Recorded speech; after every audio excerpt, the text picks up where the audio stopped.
आवाज आपकी, खबर हमारी। आप देख रहे हैं न्यूज 24 उल्लासनगर। उल्लासनगर के एंटालिया प्रीमाइसेस के भीतर बनाए जा रहे विसर्जन घाट की आड़ में आमदार सरकारी निधि को नदी में डुबाने का आरोप सामने आ रहा है। बताया जा रहा है कि इस प्रकल्प को उल्लासनगर की नैसर्गिक नदी के रेड जोन क्षेत्र में नदी के किनारे की पात्रता को कम कर बाउंड्री वॉल बनाकर विकसित किया जा रहा है। इस अवैध निर्माण के चलते अब मानसून के दौरान वरब, कांबा और महारल जैसे इलाकों के रहवासियों के सर पर बाढ़ का गंभीर खतरा मंडरा रहा है। इस गंभीर मुद्दे पर आज उबाटा के उपशहर प्रमुख दिलीप मिश्रा ने एंटालिया स्थित विसर्जन घाट का दौरा किया और पत्रकारों से बातचीत करते हुए प्रशासन के खिलाफ आक्रामक रुख अपनाया। इसके साथ ही पर्यावरण प्रेमी और आरटीआई एक्टिविस्ट एडवोकेट सरिता खानचंदानी ने भी प्रशासन पर गंभीर आरोप लगाते हुए बताया कि कैसे उल्लासनगर नदी की प्राकृतिक रचना के साथ खिलवाड़ किया जा रहा है। इस पूरे विषय पर विस्तृत जानकारी और ग्राउंड रिपोर्ट देखिए न्यूज 24 उल्लास के विशेष कवरेज में। पहली बात तो ये आमदार निधि का दुरुपयोग किया जा रहा है। गवर्नमेंट के नियमानुसार, सिंचाई विभाग के नियमानुसार पहली बात तो नदी की पात्रता को कम नहीं किया जा सकता है। वहाँ पे कोई भी कंक्रीट का निर्माण नहीं किया जा सकता है। उसके बाद भी अब जो आमदार ने निधि लाया है, जो लगभग 7 करोड़ के रुपए से की लागत से ये अपना घाट बनाया जा रहा है। ये घाट बनाने का रीज़न क्या है? जबकि ये घाट जो है, यह एंटालिया का जो भी सुशोभीकरण करना है वो बिल्डर खुद करेगा। बिल्डर को टीडीआर दिया गया है इसके एवज में, लेकिन ये बिल्डर नहीं करके आमदार से एक बिल्डर की दोस्ती है, उसका फ़ायदा बिल्डर भरपूर उठा रहा है। और ये घाट पे आप देख सकते हो कि यहाँ पे दारू की बोतलें पड़ी हुई है। लड़के लड़कियाँ शाम के समय यहाँ पे आते हैं, यहाँ पे लोग बियर पी रहे हैं, दारू पी रहे हैं, सिगरेट पी रहे हैं। जबकि नियमानुसार अगर देखा जाए तो घाट कोई भी नदी की पात्रता को कम कर रहे हैं, जिससे हमारा कांबा और वरक गांव भी बाढ़ में से प्रभावित हो सकता है। अगर ऐसा हुआ तो उबाटा आमदार को चेतावनी दे रही है, अगर कांबा और वरक में कोई भी बाढ़ में प्रभावित होता है तो ग्राम स्थानों के साथ हम इसी घाट पे आमरण आंदोलन करेंगे।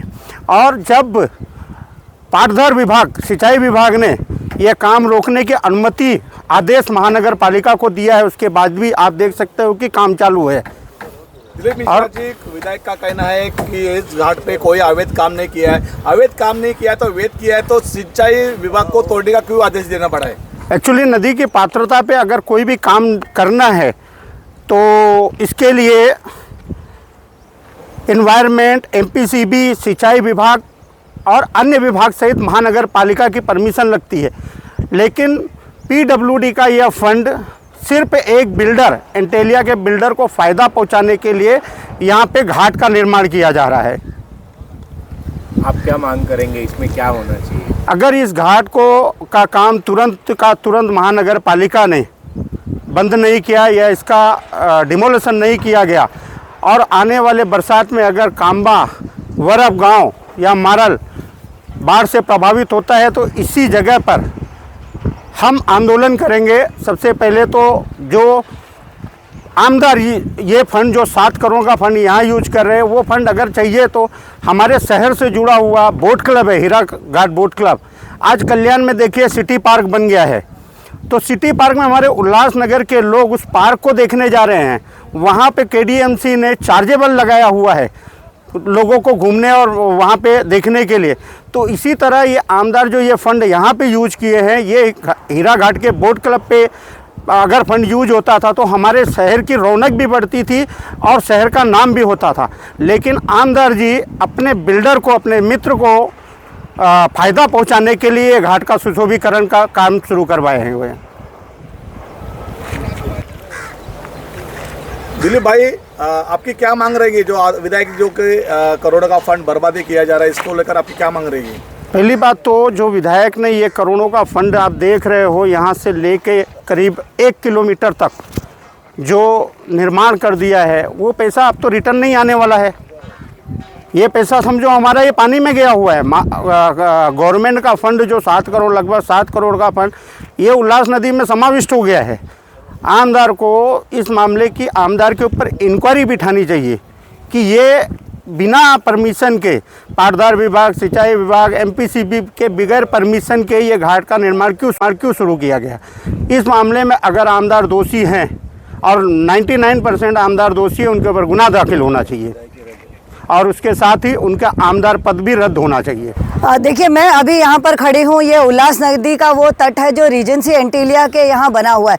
बेसिकली उल्लास रिवर जो है, उल्लास नदी जो है, ये महाराष्ट्र के सबसे सर्वाधिक प्रदूषित नदी की श्रेणी में न होते हुए भी भारत की श्रेणी में।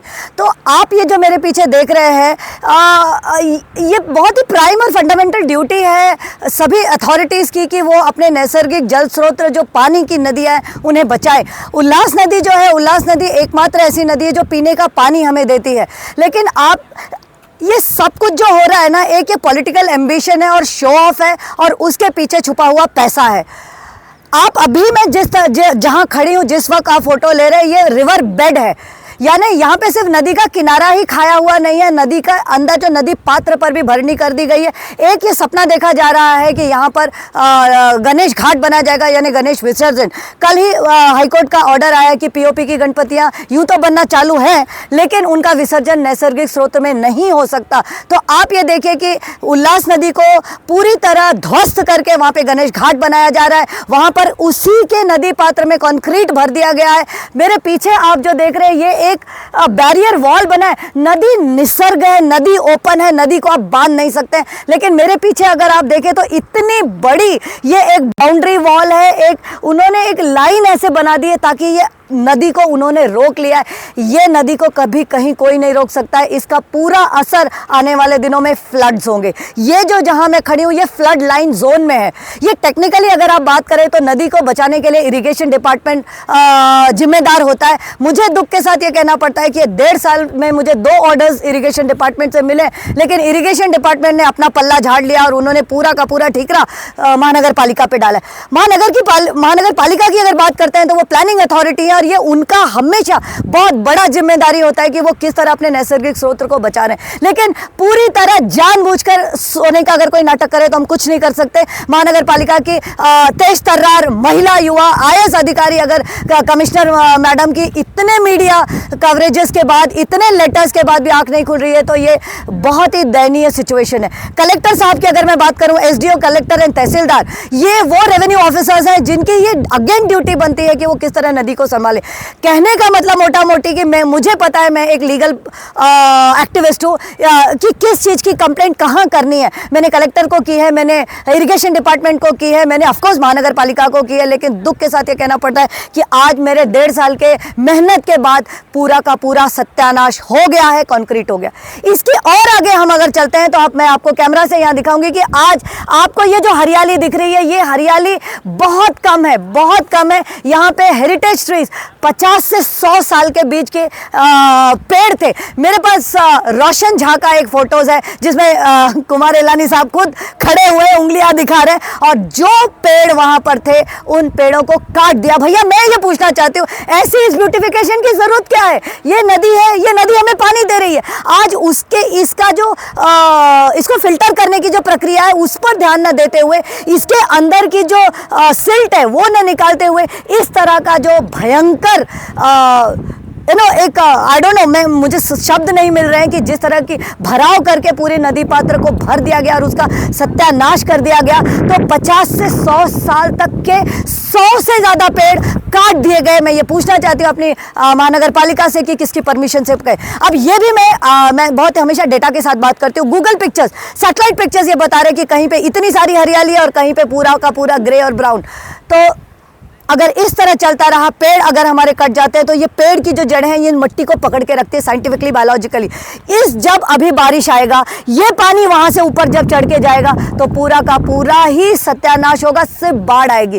तो ये एक तरह से एंटीलिया के जो रहवासी हैं, जो अमीर लोगों हैं, उनके है at the cost of precious river. Ma'am, ये बताइए, अभी फ्रेश इरिगेशन डिपार्टमेंट ने ऑर्डर निकाला है तोड़ने के लिए, अगर ये तोड़ते नहीं है तो फिर आगे आप क्या करेंगे करके? देखिए यूँ तो जब कभी भी कहीं कोई कंप्लेंट होता है तो ये अथॉरिटीज़ की जिम्मेदारी बनती है उस कंप्लेंट पे एक्ट करने के लिए, लेकिन महानगर पालिका कुंभकर्णीय नींद सोई हुई है। इरिगेशन डिपार्टमेंट ने अपना पल्ला झाड़ते हुए ये कह दिया है, लेकिन स्पष्ट कह दिया है कि डिमोलिशन होना चाहिए। अगर इस तरह से मैं ज़्यादा नहीं रुक सकती हूँ, कोर्ट खुल गए हैं, मैंने 7 दिन की वर्किंग नोटिस दी थी, नोटिस का भी टाइम पीरियड पूरा होने वाला है। अगर कलेक्टर साहब अभी भी सोए रहे, महानगर पालिका अभी भी सोई रही, तो और कोई भी हमारे पास पर्याय नहीं बचता कोर्ट जाने के। मैडम, इस प्रोजेक्ट को बनने के बाद बाढ़ जैसी परिस्थिति निर्माण हुई तो उसको जवाबदार कौन होगा? इसको इस घाट को बनने के बाद जो भी नुकसान होगा, जो भी बाढ़ आएगी, जान और माल का जो भी नुकसान होगा, ये आप सभी ने देखा होगा कि अभी जब मारलगांव के मेन रोड को आप देखिए तो पूरा का पूरा उस तरफ का मारलगांव डूब जाता है। ये एकमात्र ये रीज़न कि जिस तरह यहाँ पर थारवानी, एंटीलिया और इस तरह का ये जो टाउनशिप डेवलप हुआ, उसके वजह से पूरा का पूरा मारलगांव डूब गया। तो ऑफकोर्स इसके अथॉरिटीज़ इसके जिम्मेदार होंगे, जनप्रतिनिधि इसके जिम्मेदार हैं। मैडम, क्या ये प्रोजेक्ट बनने से ये एक चुनावी का लाभ लेने के लिए या चुनावी प्रचार का लाभ लेने के लिए बनाया जा रहा है क्या? देखिए, पॉलिटिशियंस का ना एक और एक मेव ध्येय होता है वोट बैंक।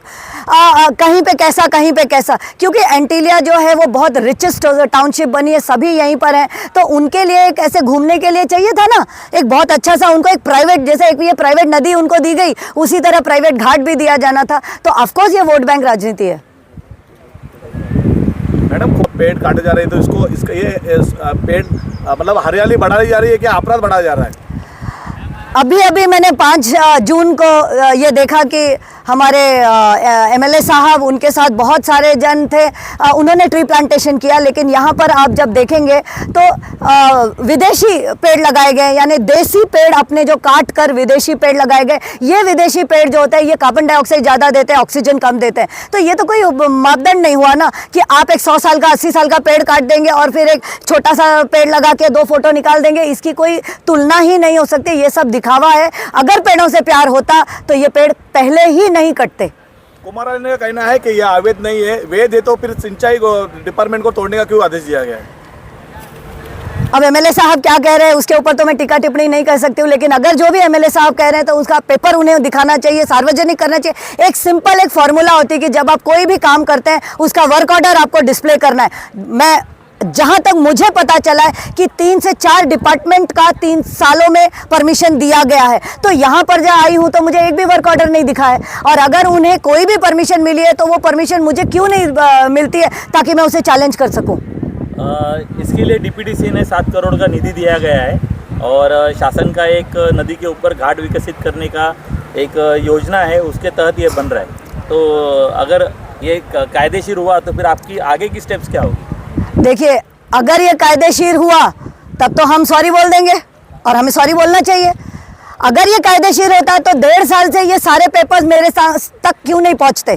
अगर ये कायदेशीर होता तो फिर आयुक्त मैडम मुझे अपॉइंटमेंट क्यों नहीं दे रही हैं? अगर ये कायदेशीर होते तो आप ही के चैनल पे आके एमएलए साहब वो सारे पेपर्स को उजागर क्यों नहीं करते? अगर ये कायदेशीर होता तो कलेक्टर साहब जितने भी मेरे लेटर्स गए, कंप्लेंट्स गई है, उसका जवाब क्यों नहीं देते? कायदेशीर होना, किसी नदी पर घाट बनाना गैरकानूनी नहीं है, लेकिन उसके लिए एक मापदंड होता है, उसके लिए एक लाइन ऑफ एक्शन होता है। आप कुछ भी बना दो भैया और नदी पात्र के अंदर ही सीमेंट डाल दो और पूरा का पूरा आप नदी किनारा खा जाओ, तो ये तो नहीं चलेगा ना। इरिगेशन डिपार्टमेंट ने तो इलीगल डिक्लेयर किया। अगर मेरे कंप्लेंट में तथ्य नहीं होता तो इरिगेशन डिपार्टमेंट तो उसे इलीगल डिक्लेयर नहीं करता, इरिगेशन डिपार्टमेंट अपना लेटर्स नहीं भेजता, इरिगेशन डिपार्टमेंट इसे, तो ये तो नहीं चलेगा ना। इरिगेशन डिपार्टमेंट ने तो इलीगल डिक्लेयर किया। अगर मेरे कंप्लेंट में तथ्य नहीं होता तो इरिगेशन डिपार्टमेंट तो उसे इलीगल डिक्लेयर नहीं करता, इरिगेशन डिपार्टमेंट अपना लेटर्स नहीं भेजता, इरिगेशन डिपार्टमेंट इसे तोड़ने के लिए नहीं कहता। So my complaint is very true. Irrigation department का क्या रूल है? नदी छोड़ के कितने मीटर के बाद बांध काम होना चाहिए? देखिए जब नदी जो होती है स्पेशली उल्लास रिवर जो है ये नोटिफाइड रिवर है, इसकी फ्लड लाइंस बनी हुई है। ये बहुत टेक्निकल बात है, इस तरह हम बहुत समझाने जाएंगे तो बोरियत हो जाएगी, लेकिन सिंपल लाइन में फ्लड लाइंस इमेजिनरी लाइंस बनाई होती हैं और वो इरिगेशन डिपार्टमेंट बनाता है। उन्हें पता होती है कि कहाँ से कहाँ बाढ़ आएगी, कहाँ से कहाँ बाढ़ रुक जाएगी। लेकिन अभी जहाँ तक मेरा नॉलेज है, जितनी मेरी स्टडी है, कि यहाँ जहाँ मैं खड़ी हूँ, ये जो कंक्रीट घाट बना है, ये जो बाउंड्री वॉल बनी है, ये सब फ्लड लाइन के अंदर है। तो ये कंप्लीट जिम्मेदारी इरिगेशन डिपार्टमेंट की थी कि वो अपनी नदी को बचाएं और इससे अगर कुछ इलीगल होता है तो उन्हें खुद एक्शन लेना चाहिए था।